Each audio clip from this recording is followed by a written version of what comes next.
গুরু।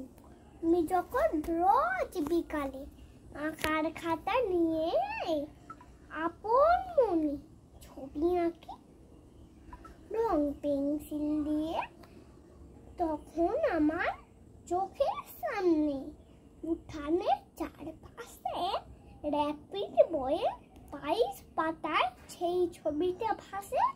মাথায় সাদা পাগড়ি, চোখে চশমা, মুখে হাসি, বয়সটা ঠিক বোঝা যায় না, 60 কিংবা 80।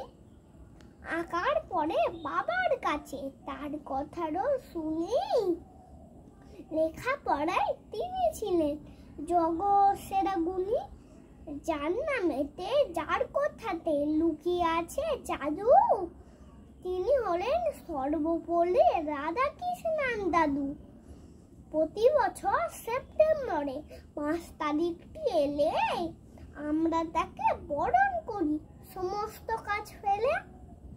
মা বলেছেন তিনি হলেন শিক্ষকদের গুরু, তাকে আমার প্রণাম করে সমস্ত কাজের শুরু। নমস্কার।